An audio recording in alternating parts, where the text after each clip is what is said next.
قرآن پاک کے آغاز میں ہم سب نے اللہ سے ہدایت کی دعا مانگی. اللہ تعالیٰ نے کتاب ہدایت ہمارے لیے اپنے بندے محمد صلی اللہ علیہ وسلم پر اتاری. پھر یہ بتا دیا کہ ہدایت کس کو ملے گی اور کون اس سے محروم رہے گا.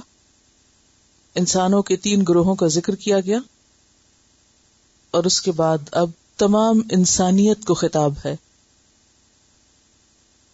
یا ایھا الناس، اے لوگو،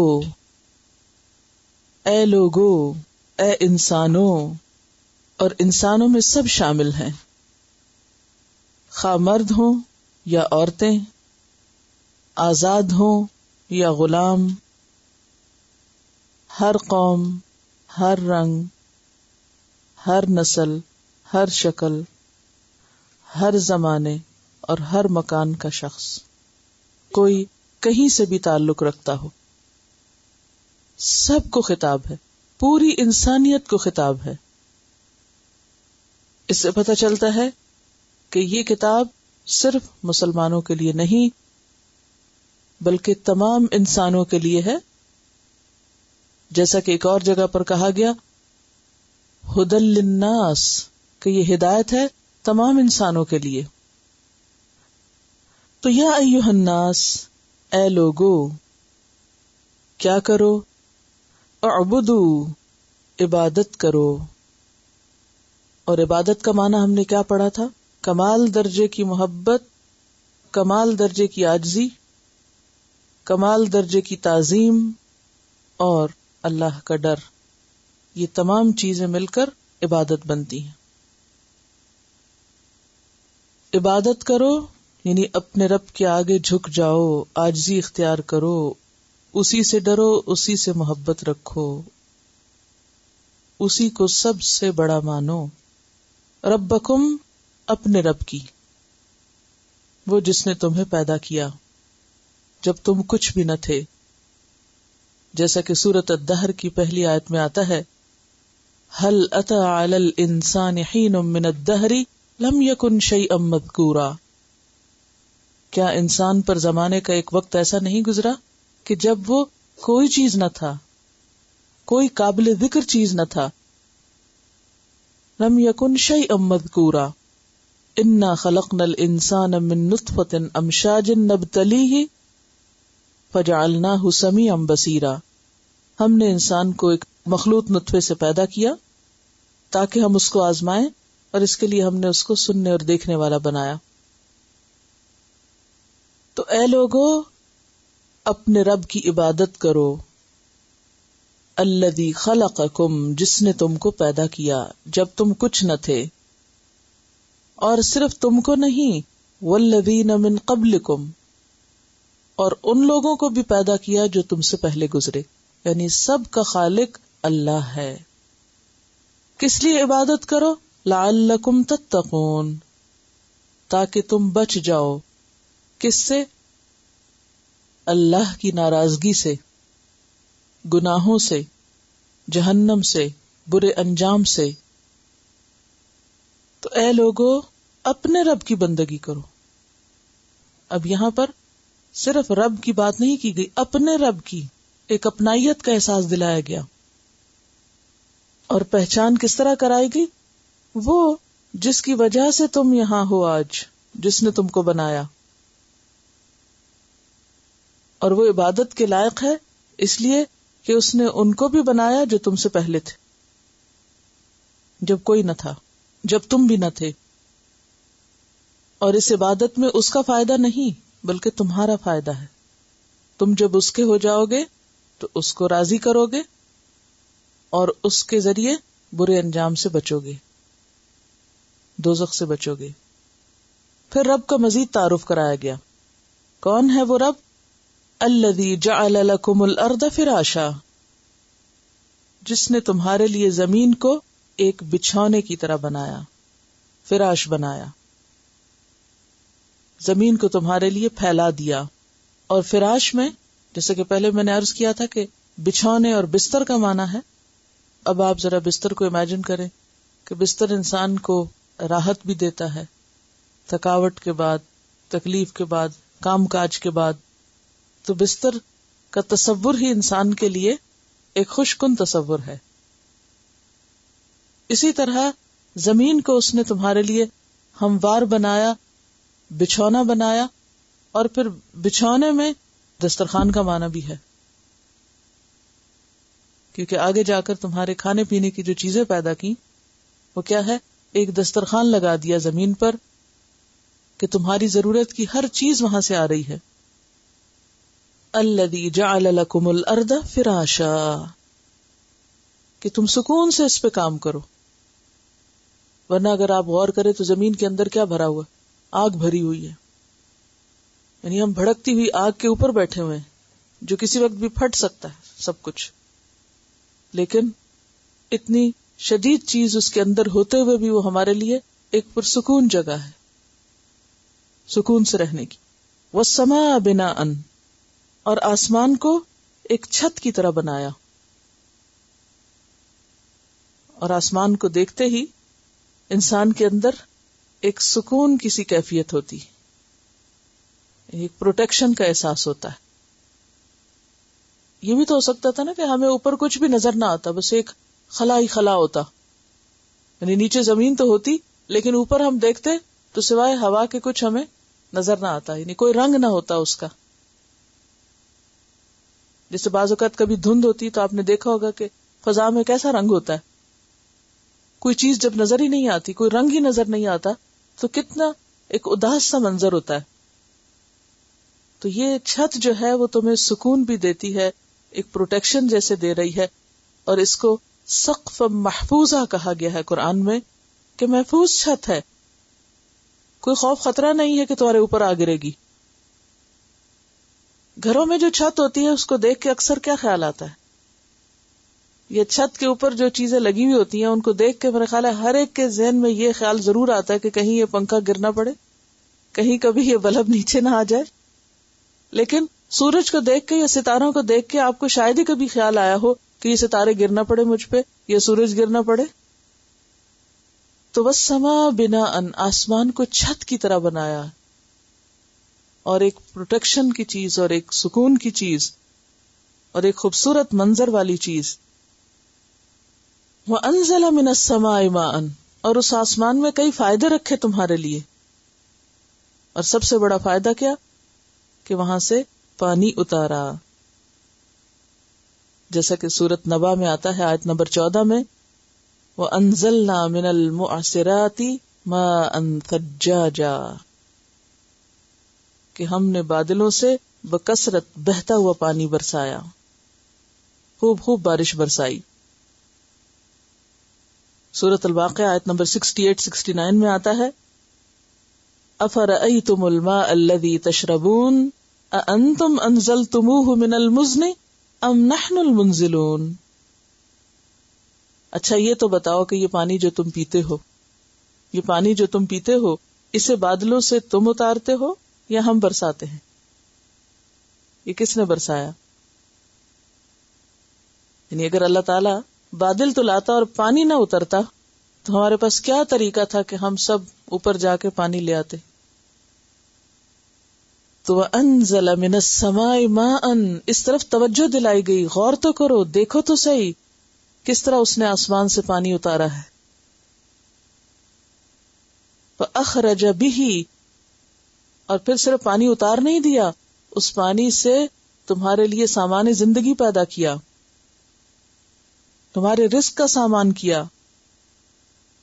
اور کتنے بہترین رزق کا. فَأَخْرَجَ بِهِ مِنَ الثَّمَرَاتِ رِزْقًا لَكُمْ، تو اس نے زمین سے تمہارے لیے طرح طرح کے پھل نکالے جو تمہارے رزق کا کام دیتے ہیں. اور اس میں اگر آپ اس کو فروٹس کے معنوں میں لیں تو کتنے مختلف رنگ ہیں، ذائقے ہیں، خوشبوئیں ہیں، ان کے وزن، ان کے حجم، کوئی کھٹا ہے، کوئی میٹھا ہے، کوئی کسی طرح، کوئی کسی طرح، یعنی مختلف قسم کے پھل نکالے.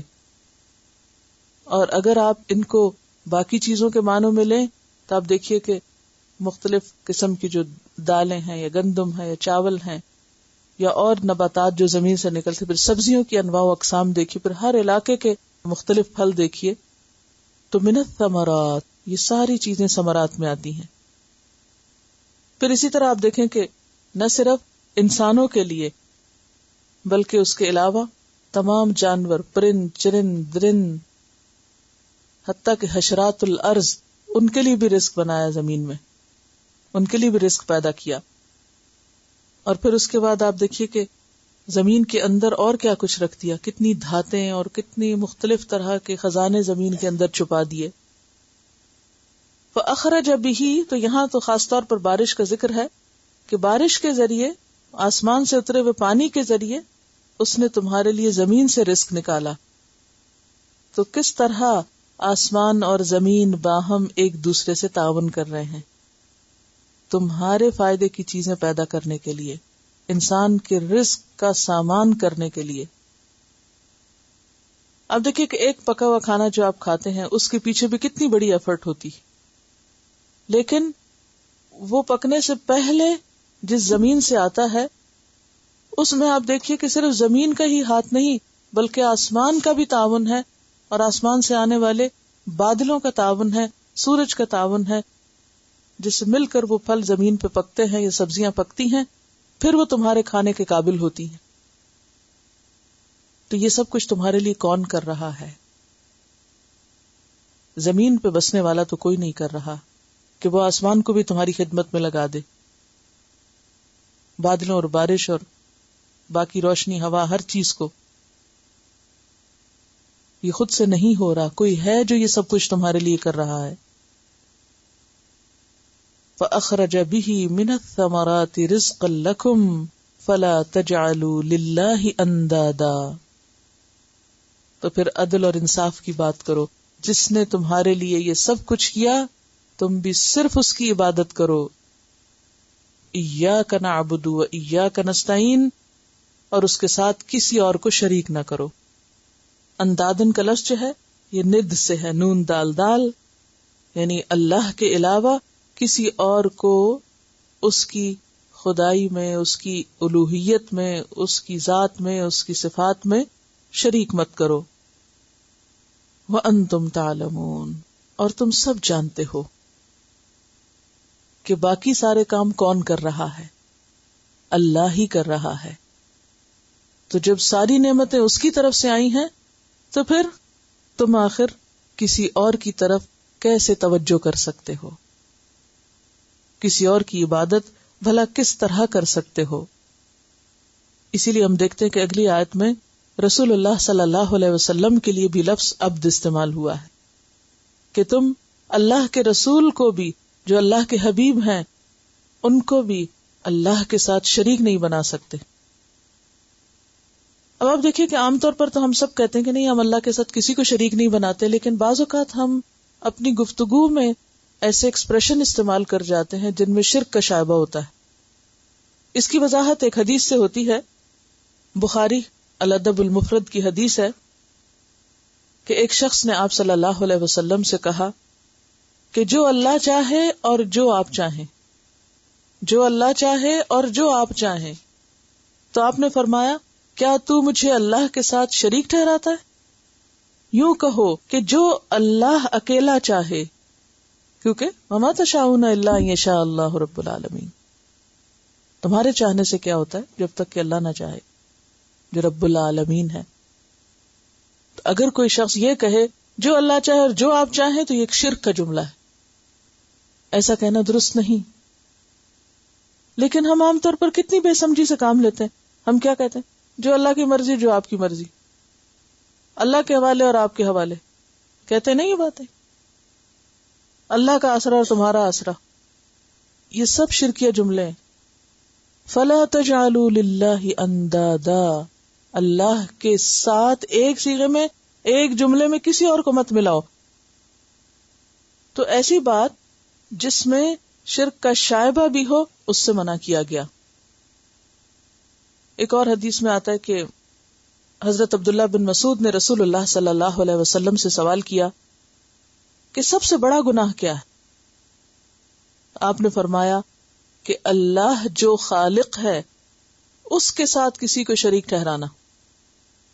یہ صحیحین کی روایت ہے، بخاری اور مسلم کی. رسول اللہ صلی اللہ علیہ وسلم نے حضرت معاذ بن جبل کو یمن کا حاکم بنا کر بھیجتے ہوئے یہ فرمایا، فَلْيَكُنْ أَوَّلَ مَا تَدْعُوهُمْ إِلَيْهِ أَن يُوَحِّدُوا اللَّهَ تَعَالَى، کہ ان کو تیری اولین دعوت کیا ہونی چاہیے؟ اللہ کی وحدانیت. یعنی تم یمن کے علاقے میں جا رہے ہو، لوگوں کو اسلام کی بات بتاؤ گے تو کیا کرو گے؟ سب سے پہلی بات جو سکھاؤ گے وہ کیا ہے؟ کہ وہ اللہ کو ایک مانے، اللہ کی وحدانیت. یہ اسلام کا پہلا سبق ہے. اسی لیے ہم کیا پڑھتے ہیں؟ لا الہ الا اللہ. یہ پہلا سبق ہے اسلام میں داخل ہونے کے لیے. کفر کیا ہے؟ اپنی مرضی کرنا، انا پرستی کرنا. توحید کیا ہے؟ اپنی انا کو دفن کرنا. میں کچھ نہیں، میں تو عبد ہوں، مجھے تو اللہ کے آگے جھکنا ہے، سب کچھ تو وہی ہے. اور اسی طرح اپنے بعد کسی بھی دوسرے انسان کو، کسی بھی دوسری مخلوق کو عظمت کے مقام سے ہٹا کر سب سے اوپر اللہ کو رکھنا.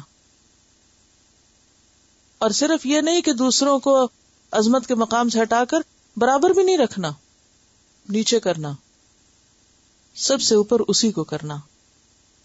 محبت میں، خوف میں، جھکنے میں، عاجزی میں،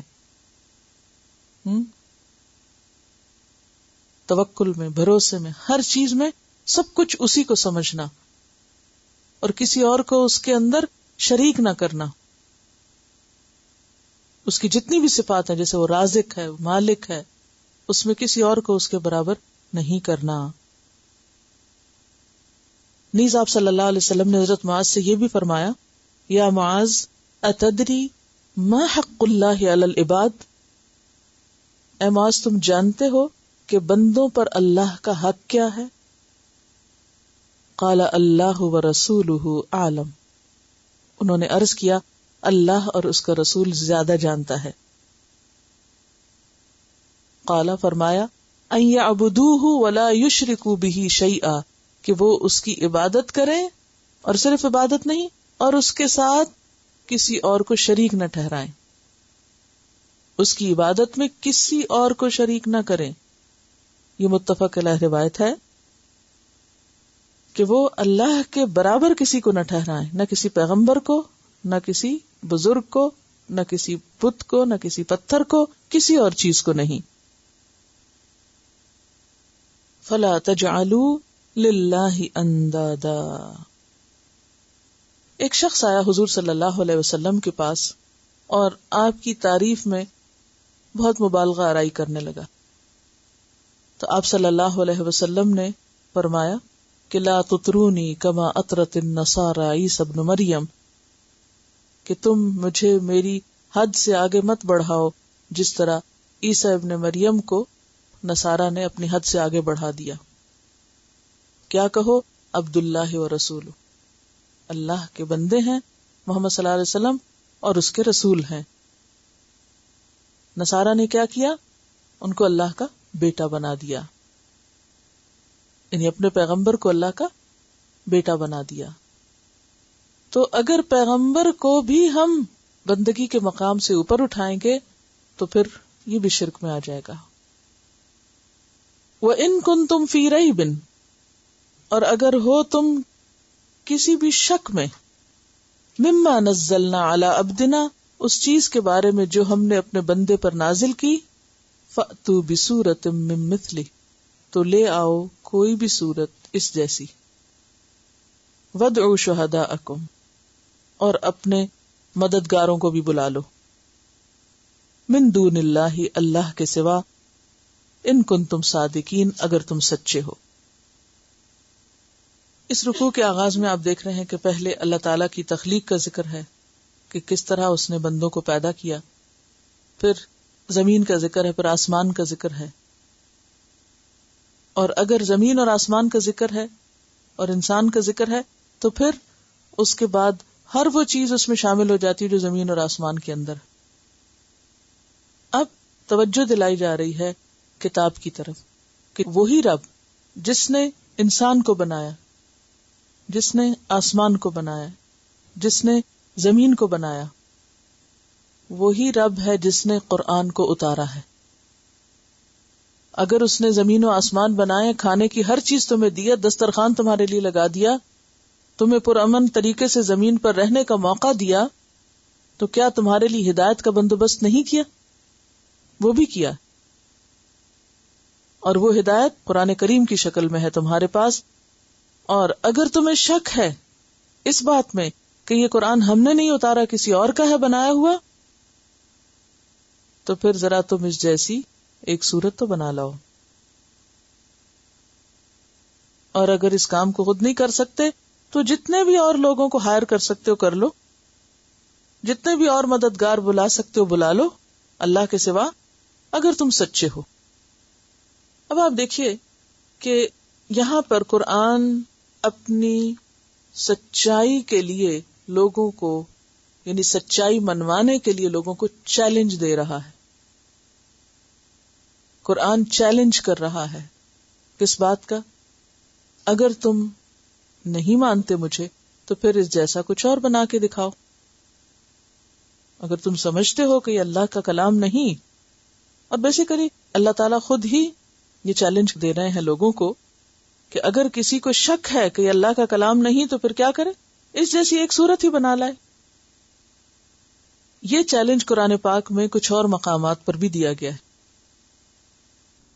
سورۃ یونس کی آیت نمبر 38 ام یقولون افتراہ قل فأتوا بسورۃ مثلہ وادعوا من استطعتم من دون اللہ ان کنتم صادقین۔ پھر سورۃ ہود کی آیت نمبر 13 ہے ام یقولون افتراہ قل فأتوا بعشر سور مثلہ مفتریات۔ سورۃ بنی اسرائیل آیت نمبر 88 اور سورۃ طور آیت نمبر 34۔ ان 4 مقامات پر مزید یہ چیلنج مختلف انداز میں کیا گیا ہے۔ کہیں کہا گیا 10 آیتیں بنا لو، کہیں کہا گیا 1 آیت بنا لو۔ ایک بات یاد رکھیے کہ قرآن پاک ایک ایسی کتاب ہے کہ جب تک آپ اس کو پورا حق نہ دیں تو اس سے آپ کو پورا ملتا نہیں ہے۔ پھر تو ایک تو تکلیف آپ نے کی، گھر بار چھوڑ کر یہاں کے بیٹھے، یہ ایک حق دینے کے لیے نا کہ سب چھوڑ کر یہاں بیٹھ کر لیں گے۔ تو اب یہ ہے کہ یہاں بیٹھنے کے پھر کچھ تقاضے ہیں، پھر ہم نے کوئی ایسا کام نہیں کرنا کہ جس سے پھر ہمیں یہ پورا نہ ملے، تو پوری توجہ ادھر ہی، تھوڑی سی دیر کی تو بات ہے۔ تو وَإِن كُنتُمْ فِي رَيْبٍ، اگر تم شک میں ہو،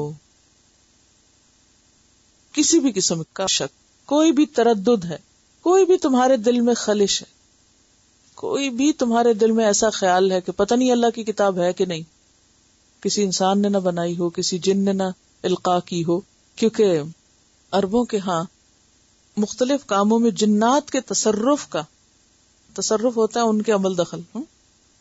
عرب کلچر میں یعنی وہ لوگ عموماً صحراؤں میں رہتے اور کھلی جگہوں پہ رہتے، اور جنات کے ساتھ ان کا ایک انٹریکشن ہوتا رہتا تھا، اور جنات کو بھی وہ اپنی زندگی میں ایک بڑا اہم مقام دیے ہوئے تھے۔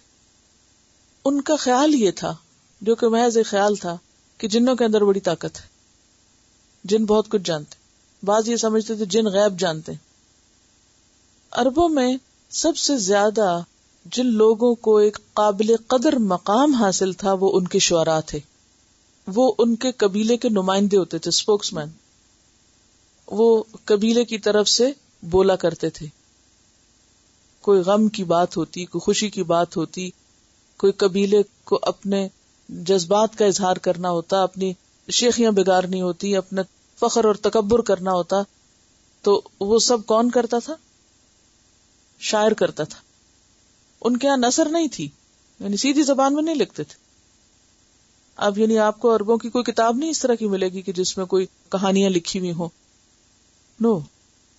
ان کے ہاں اگر کوئی چیز تھی جسے وہ کوئی قابل قدر اہمیت دیتے تو وہ شعر و شاعری تھی، اور وہ اپنے جذبات کا اظہار شعر و شاعری میں کیا کرتے تھے، اور اس لحاظ سے وہ اپنے آپ کو بہت اعلیٰ مقام پہ سمجھتے تھے کہ ہم جیسا کوئی نہیں، کہ جو اتنے بلند الفاظ میں اور بلند پایا خیالات میں اپنے خیالات کا اظہار کرتا ہے. اچھا، پھر ان کا یہ خیال تھا کہ جو اچھا شاعر ہوتا ہے اس کو کسی نہ کسی جن کی مدد ہوتی ہے، یعنی جن اس کے اندر کچھ القاء کرتا ہے، یا پھر شیاطین جو ہیں وہ خیال ڈالتے ہیں. اسی لیے آپ دیکھیں کہ جب نبی صلی اللہ علیہ وسلم نے قرآن پاک پیش کیا تو بعض لوگوں نے کیا کہا کہ ان کے پیچھے کوئی جن ہے یا کوئی شیطان ہے جو ان کے دل میں خیال ڈالتا ہے. ابو لہب کی بیوی نے ایک موقع پہ کیا کہا تھا جب فترۃ الوحی ہوئی تھی، وحی کا آنا رک گیا تھا، تو اس نے کیا کہا تھا کہ اس کے شیطان نے اسے چھوڑ دیا ہے. یہ ان کا عام کلچر تھا، ان کے توہمات کا ایک حصہ تھا. وہ سمجھتے تھے کہ جو اچھا بول سکتا ہے، یعنی ان کے یہاں یہ خطیب ہوتے تھے جو شاعر ہوتے تھے، کہ جو اچھا خطبہ دے سکتا ہے یا اچھے شعر کہہ سکتا ہے، لازماً اس کے ساتھ کسی جن کی حمایت ہے یا مدد ہے. اسی لیے قرآن نے کیا کہا، اگر تمہیں شک ہے کہ یہ کتاب یعنی اللہ کی طرف سے نہیں ہے، تم یہ کہتے ہو، یا اس بات میں شک ہے کہ یہ کتاب اللہ کی ہے، تو پھر تم کیا کرو، تم بھی ذرا اس جیسی ایک سورت بنا لاؤ. اور آپ کو معلوم ہے اس کے لیے کس سورت کو پیش کیا گیا؟ تو سورت الکوثر کو. الکوثر سب سے چھوٹی سورت، 3 آیتوں پر مشتمل، اس کو خانہ کعبہ میں لٹکا دیا گیا تھا. اچھا، تو اس پر جو ان کا بڑا شاعر تھا ایک لبید، اس نے کیا کہا تھا، ما ھذا کلام البشر، یہ کسی انسان کا کلام نہیں ہے. اور اس نے شاعری چھوڑ دی تھی. جیسے کوئی جونیئر شخص سینیورٹی کے مقام پر آ جائے تو عموماً کیا ہوتے ہیں، جو اس سے سینئر ہوتے ہیں وہ ریٹائر ہو جاتے ہیں کہ اب ہمارے اوپر کوئی اور آ گئے تو ہم کیا کریں گے. تو اگر ہم سے بڑا کلام کسی اور نے پیش کر دیا تو ہمارا کیا مقام. اب آپ دیکھیے کہ چیلنج کیا جا رہا ہے، اگر تم کہتے ہو کہ یہ اللہ کا کلام نہیں تو پھر تم اس جیسی ایک صورت بنا لاؤ، اور پھر اس کام کے لیے اکیلے خود نہیں بلکہ کیا کرو، اپنے سارے مددگاروں کو بلا لو، انسانوں میں سے جنوں میں سے، جس کی مدد لے سکتے لے لو. اسی لیے دوسری جگہ پر جن کا بھی ذکر کیا گیا کہ اگر سارے انسان اور جن مل کر اس جیسی کوئی چیز بنانا چاہیں تو نہیں بنا سکتے. سورۃ بنی اسرائیل میں آتا ہے، قُلْ لَئِنِ اجْتَمَعَتِ الْإِنسُ وَالْجِنُّ عَلَىٰ أَن يَأْتُوا بِمِثْلِ هَذَا الْقُرْآنِ لَا يَأْتُونَ بِمِثْلِهِ وَلَوْ كَانَ بَعْضُهُمْ لِبَعْضٍ ظَهِيرًا، کہ اگر سارے انسان اور جن جمع ہو جائیں اس بات پر کہ اس قرآن جیسی کوئی چیز بنا کر لے آئیں تو وہ نہیں لا سکتے، خواہ ان میں سے بعض کے مددگار ہی کیوں نہ ہوں. اور یہ چیلنج 1400 سال سے ہے کہ اس جیسا کچھ بنا کے دکھا، اور کوئی اس جیسا نہیں بنا سکا. نقالی کئی لوگوں نے کرنے کی کوشش کی ہے لیکن ٹھوکر کھائی ہے. سورۃ ہود میں اللہ تعالیٰ فرماتے ہیں، وَدْعُوا مَنِ اسْتَطَعْتُم مِّن دُونِ اللَّهِ، اللہ کے سوا جس کو بلانے کی تم میں طاقت ہے ان سب کو بلا لو. اللہ کے سوا جس کو اکٹھا کر سکتے ہو اکٹھا کر لو. ان کنتم صادقین، اگر تم سچے ہو. فَإِن لَّمْ يَسْتَجِيبُوا لَكُمْ، پھر اگر وہ تمہاری مدد نہ کریں، تمہیں جواب نہ دیں، تمہارے کام نہ آئے، فَاعْلَمُوا، تو پھر جان لو، أَنَّمَا أُنزِلَ بِعِلْمِ اللَّهِ، کہ یہ کتاب اللہ کے علم کے ساتھ نازل ہوئی ہے، کسی انسان کا کلام نہیں ہے، کسی جن کا کلام نہیں ہے، کسی فرشتے کا کلام نہیں ہے. وَإِن كُنتُمْ، اب آپ اس سارے پس منظر میں پھر اس آیت کو سنیں، وَإِن كُنتُمْ فِي رَيْبٍ مِّمَّا نَزَّلْنَا عَلَىٰ عَبْدِنَا فَأْتُوا بِسُورَةٍ مِّن مِّثْلِهِ وَادْعُوا شُهَدَاءَكُم مِّن دُونِ اللَّهِ إِن كُنتُمْ صَادِقِينَ. کیونکہ ہدایت کے لیے ضروری ہے کہ سب سے پہلے دل سے شکوک و شبہات نکل جائیں کہ جو کچھ ہے سچ ہے. ذالک الکتاب لا ریب فیہ، یہ کتاب اس میں کوئی شک نہیں. اور اگر کسی کو شک ہے تو اپنا شک دور کر لے، اس جیسی کوئی اور چیز بنا کے لے آئے.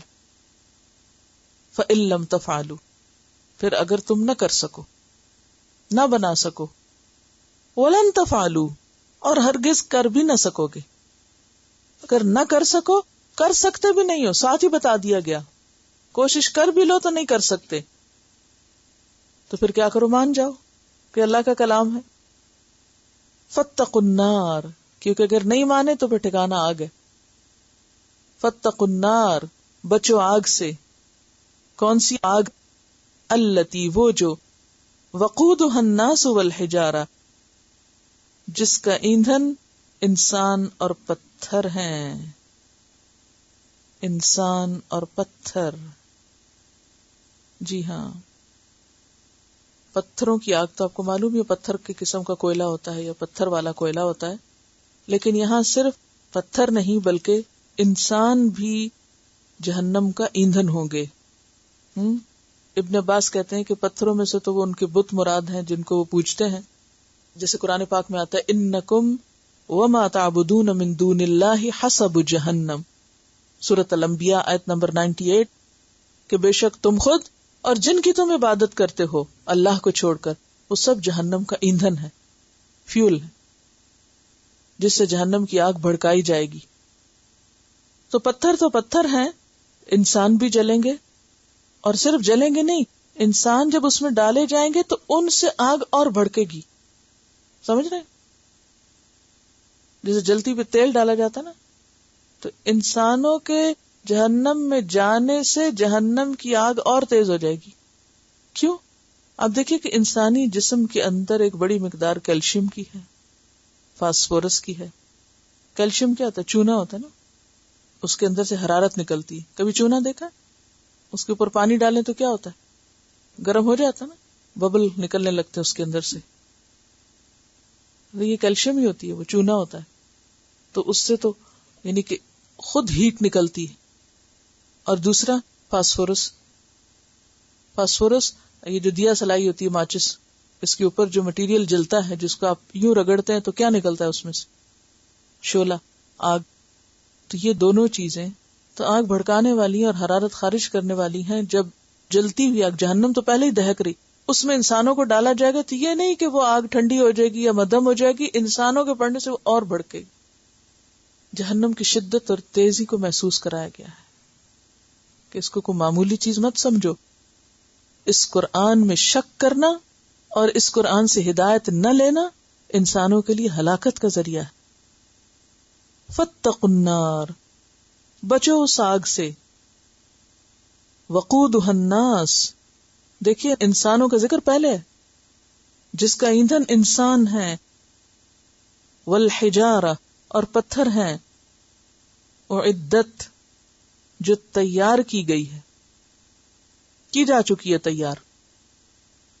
جہنم از دیر، موجود ہے اس وقت بھی، تیار ہے. بس انتظار ہے کس کا؟ کہ وہ دن آئے جو انصاف کا دن ہے، یوم الدین ہے، لوگوں کا فیصلہ ہو اور پھر جس کو جہاں جانا ہے وہاں پہنچے. لیکن وہ موجود ہے، اور یہی درست عقیدہ کہ جہنم موجود ہے. یہ نہیں کہ قیامت کے دن بننا شروع ہوگی. اسی لیے نبی صلی اللہ علیہ وسلم جو معراج پہ تشریف لے گئے تو آپ کو دکھائی گئی. وہ صرف ایک خیالی چیز نہیں تھی، وہ اصل تھی. اب اگلا سوال یہ کہ وہ کہاں ہے؟ کیا زمین کے اندر ہے جہنم یا باہر ہے؟ اس روز آپ نے گیلیکسیز اور کائنات کے جو وسعت ہے اس کے بارے میں پڑھا تھا کہ ہماری زمین کیا چیز ہے، اس میں ذرے جتنی بھی نہیں. اگر ساری چیزوں کو سامنے رکھ کے ہم دیکھیں تو پھر جنت کی تعریف قرآن پاک میں بتائی گئی ہے کہ عرضها السماوات والارض، آسمان و زمین برابر ہے. تو اسی طرح جہنم بھی بہت وسیع ہے. لہا سبعۃ ابواب، 7 دروازے ہیں اس کے. تو اس کے لیے کچھ ضروری نہیں کہ وہ زمین کے کور میں ہو، وہ کہیں بھی ہو سکتی. وہ کہاں ہے اللہ ہی بہتر جانتا ہے، لیکن وہ موجود ہے. اعدت، جو تیار کی گئی ہے. للکافرین، کافروں کے لیے، نہ ماننے والوں کے لیے، اس میں شک کرنے والوں کے لیے. اور آپ دیکھیے کہ اس کتاب میں جو شک ہے اور اس کتاب کے بارے میں کسی بھی قسم کی ذہنی وسوسہ یا شبہ جو ہے وہ انسان کے لیے قاتل ہے.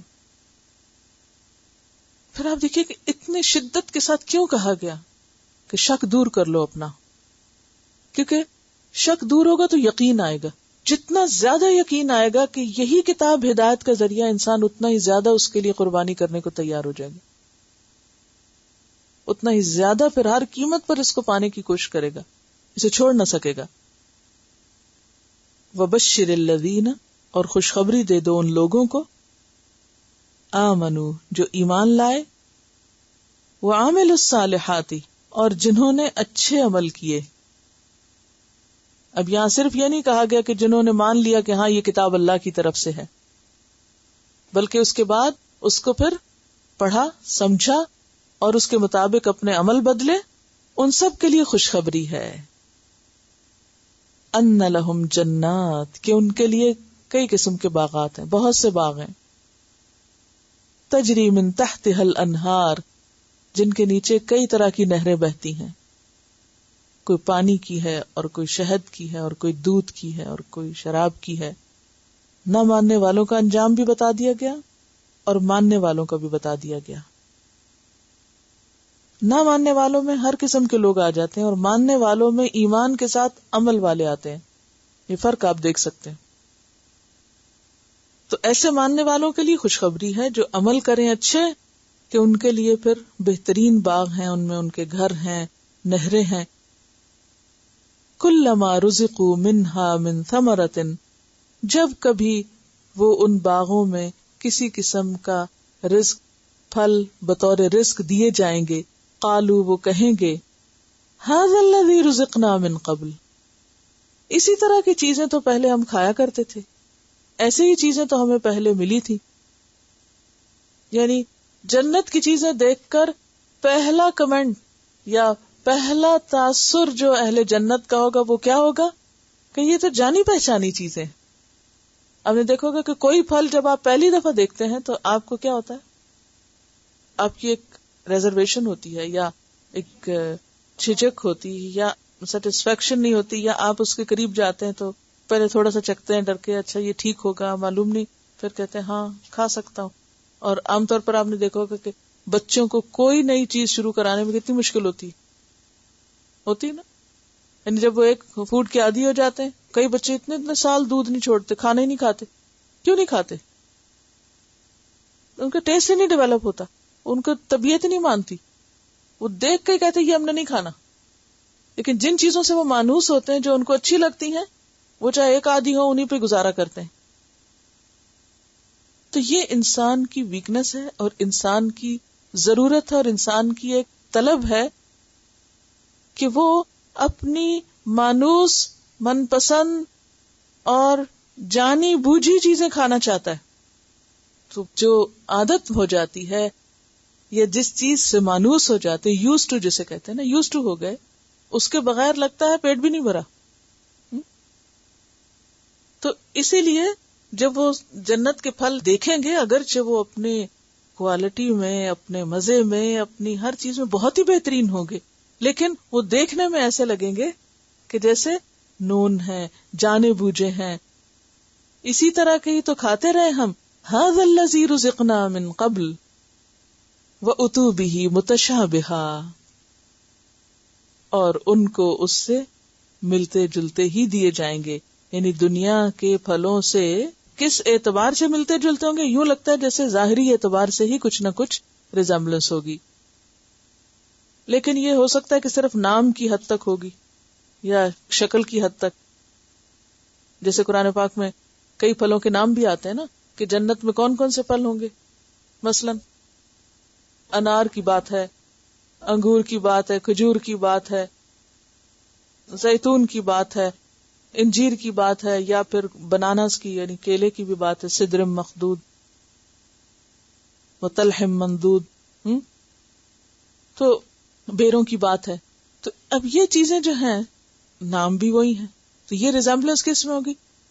ناموں میں تو ہے ہی، جیسے ابھی ہمیں بتایا گیا، یا پھر کسی حد تک شیپ میں ہوگی، لیکن اس کا ٹیسٹ اور اس کا جو آگے جو کچھ مزہ ہے اور جو اس کی خوشبو ہے اور جو اس کا فائدہ ہے، وہ تو ظاہر ہے. پھر جنت اور دنیا کا جو فرق ہے وہ ہے ہی. یعنی یہ نہیں کہ دیکھ کے انسان کہے گا اچھا پھر وہی، یہ نہیں کہیں گے، یعنی اس سینس میں اچھا پھر وہی نہیں. وہ کہیں گے ھذا الذی رزقنا من قبل واتوا بہ متشابہا، اور ان کو مانوس کرنے کے لیے ملتی جلتی چیزیں ہی دی جائیں گی. ورنہ جنت تو وہ جگہ ہے ما لا عین رأت، ولا اذن سمعت ولا خطر على قلب بشر. بخاری کی روایت ہے کہ جنت ایسی جگہ جسے کسی آنکھ نے دیکھا نہیں، کسی کان نے سنا نہیں، کسی انسان نے اس کا گمان نہیں کیا. تو متشابہہ کا بھی اپنا ہی ایک لطف ہوگا. وَلَهُمْ فِيهَا أَزْوَاجٌ مُطَهَّرَةٌ، اور ان کے لیے اس میں بیویاں ہوں گی پاکیزہ. اور صرف بیوی ہی مراد نہیں، بیویوں کے لیے شوہر کی بات بھی اسی جملے کے اندر ہے، کیونکہ ازواج کا اطلاق دونوں پر ہوتا ہے. تو کلام کی مناسبت سے اللہ زینہ کی چونکہ بات ہو رہی تھی، آمنوا عامل مذکر کی صیغے ہیں، لہم کی، تو پھر اسی سیکوینس میں آگے آ کر کس کی بات ہو گئی؟ ازواج کی بات ہوئی. وَلَهُمْ فِيهَا أَزْوَاجٌ. ورنہ قرآن پاک میں سورۃ آل عمران کی آیت نمبر 195 میں آتا ہے فَاسْتَجَابَ لَهُمْ رَبُّهُمْ أَنِّي لَا أُضِيعُ عَمَلَ عَامِلٍ مِّنكُم مِّن ذَكَرٍ أَوْ أُنثَىٰ بَعْضُكُم مِّن بَعْضٍ. کیا معنی اس کا؟ فَاسْتَجَابَ لَهُمْ رَبُّهُمْ، تو ان کے رب نے ان کی دعا قبول کر لی اور ان کے ساتھ وعدہ کر لیا. کیا؟ انی لا اضیع، بے شک میں نہیں ضائع کروں گا، عمل عامل، کسی عمل کرنے والے کا عمل، من ذکر او انثی، خواہ وہ مرد ہو یا عورت، اس سے کوئی فرق نہیں پڑتا. بعضکم من بعض، تم میں سے بعض سے ہی تو ہو، کیونکہ کوئی بھی انسان مرد اور عورت دونوں کے بغیر تو وجود میں نہیں آتا.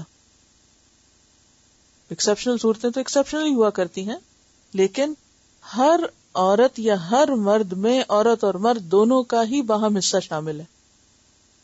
تو یہاں پر بھی وَلَهُمْ فِيهَا أَزْوَاجٌ مُطَهَّرَةٌ، ان کے لیے اس جنت میں پاکیزہ بیویاں ہوں گی، جسمانی اعتبار سے بھی اور اندرونی اعتبار سے نہیں. ظاہر و باطن کی پاکیزگی، اخلاق اور کردار کی پاکیزگی، یعنی کسی کو پھر کسی سے کوئی شکایت نہ ہوگی. اور وہ سارے فیکٹرز جو باہم شوہر اور بیوی کے درمیان کھچاوٹ اور نفرت اور ایک دوسرے سے ناراضگی اور دوری کا سبب بنتے ہیں، وہ ختم کر دیے جائیں گے. مطہرتن کی بات کر کے ان سارے اسباب کو دور کرنے کی بات ہے کہ جس کی وجہ سے عموماً دنیا میں ایک دوسرے سے کھچاؤ ہو جاتا ہے. شوہر اور بیوی کے درمیان کھچاؤ کہاں سے شروع ہوتا ہے؟ کیا اسباب ہوتے ہیں اس کے؟ کیا وجوہات ہوتی ہیں؟ اس میں بعض اوقات تو جسمانی گندگی بھی ہوتی ہے، یعنی بعض لوگ اپنے جسمانی طہارت کا، صفائی کا اور اپنے زیب و زینت کا خیال نہیں رکھتے. اس سے دونوں کے درمیان ایک کیا پیدا ہو جاتی؟ کھچاؤ پیدا ہوتا ہے. اور اس میں خصوصاً عورتوں کا رول زیادہ ہے کہ عورتوں کو اس اعتبار سے اپنا خیال رکھنا چاہیے کہ وہ مرد کے لیے اٹریکشن کا ذریعہ ہوں، نہ کہ نفرت کا. دوسری کون سی ریزن یا کون سا فیکٹر ہوتا ہے جس سے آپس میں کھچاؤ آتا ہے تعلقات میں؟ اخلاق. اگر اخلاق اچھا ہو تو کیا ہوتا ہے؟ باہم ایک دوسرے سے موافقت ہوتی ہے. اخلاق خراب ہو، غیظ، غضب، غصہ، اور بعض اوقات کوئی وجہ بھی نہیں ہوتی، خام خواہ شیطان کی ڈالی ہوئی مس انڈرسٹینڈنگ ہوتی ہے. تو وسوسے کیا ہے؟ شیطان کی نجاست. تو جنت میں ہر چیز سے پاک ہوں گے، ظاہری میل کچیل سے بھی، باطنی طور پر بھی، برے خیالات سے اور بے وفائی سے، اور اس کے علاوہ وسوسوں سے، مس انڈرسٹینڈنگ سے. ہر وہ چیز جو تعلقات کو خراب کرنے کا باعث ہوتی ہے شوہر اور بیوی کے درمیان، وہ ساری رکاوٹیں دور کر دی جائیں گی. وَلَهُمْ فِيهَا أَزْوَاجٌ مُطَهَّرَةٌ، صرف ازواج نہیں کہا گیا بلکہ ازواج مطہرہ، وَهُمْ فِيهَا خَالِدُونَ، اور وہ اس میں ہمیشہ رہیں گے.